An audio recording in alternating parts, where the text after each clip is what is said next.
Hello and welcome to the CASTcast. This is the podcast for the Association for Software Testing, and more specifically, for the Conference of the Association for Software Testing, otherwise known as CAST. I'm Michael Larson.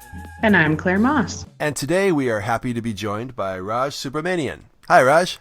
Hi, Michael. So, Raj, this is cool in the sense that we have you not just for one talk, but we have you for two talks. You're also giving a talk with Carleen Weismeyer, how testers can become effective communicators. Tell us a little bit about this session and who do you feel is the target audience for this and what they will be able to get coming to this one. Sure. This topic is something which is really close to my heart and also my colleague who's presenting with me, Carleen Weismeyer.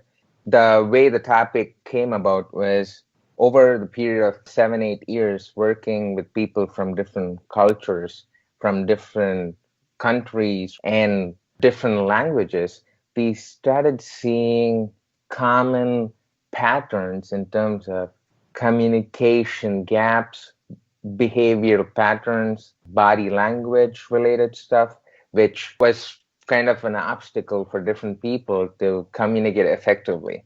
So once we started identifying these common patterns, we saw, hey, I'm having the same problems as you, and we should talk about it. So that's how the topic came about, where Carleen, who does a lot of public speaking and coaching people in public speaking, she has worked with a lot of people from different cultures, and me working with people from different cultures. We started this presentation where we talk about what are the common communication problems and behavioral patterns which are obstacles, and how there are some solutions to mitigate them and for testers become effective communicators. So that's pretty much what the session is about. So people who come to my session, or our session I should say, will know what are the common problems, and hopefully the learnings from the session would help them in their work to communicate with other people effectively.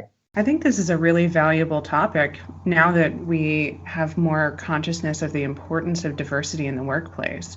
You're going to have more people coming from different backgrounds who communicate differently, who have different expectations.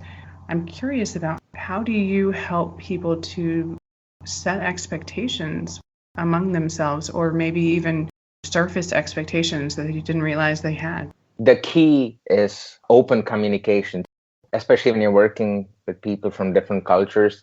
In terms of setting expectations, you want to let them know what you like, what kind of communication you expect from people. And then you ask the other person, hey, what do you think would be comfortable for you in terms of communication? Do you like email communication? Do you like talking to people directly? Or do you like phone calls? So what interests you? What are you comfortable with?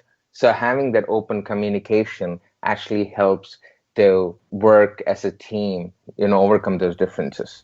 Yeah, I think sometimes we, especially in the agile software world, this is making a broad generalization, but oftentimes we get sold on the idea of information radiators, whereas we have all the information and we display it or we put it up in some kind of a report for somebody.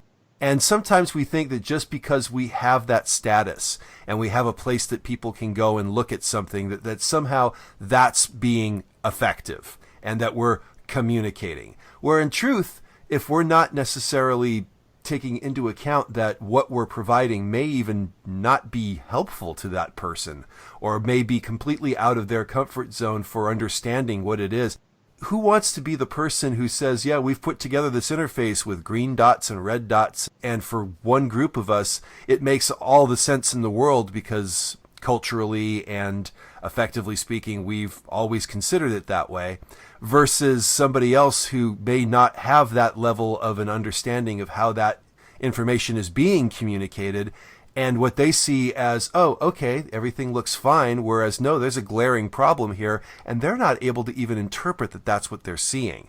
So I think that this sounds like a good opportunity for people to step up a little bit and say, I know that this might be easy for everybody else to understand, but I'm not sure I get what's going on here. Can you explain a little bit about that? Exactly, Michael. You hit the nail on the head. Exactly what I talk about on a regular basis with different people, especially people I work with currently, where people have expectations of how they get information. And some people are visual people, some people are email folks. Yeah, it's really important to know what is of value, what are the expectations, especially when you're communicating with another person.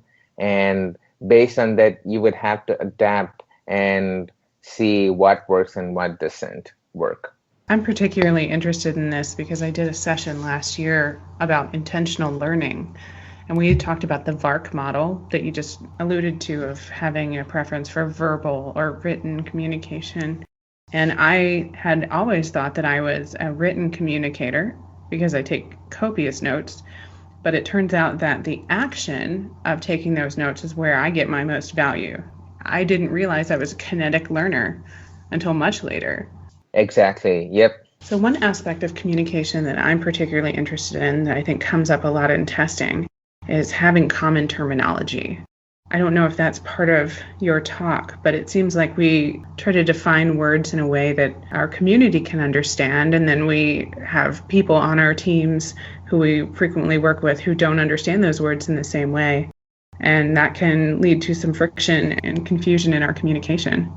That's an interesting point, Claire. Using different terminologies in communication is one of the main aspects of my talk. We talk about how different words mean different things based on where you come from, and how especially in the US, we are used to using different phrases and idioms which we do not realize other people who come from outside the US may not be familiar with it. I was one such guy who came from India and worked in a company in the US with people over here, and I started seeing that there are different terminologies for different things, and it got really confusing. So those are some things with real life examples we tried to touch on in this presentation.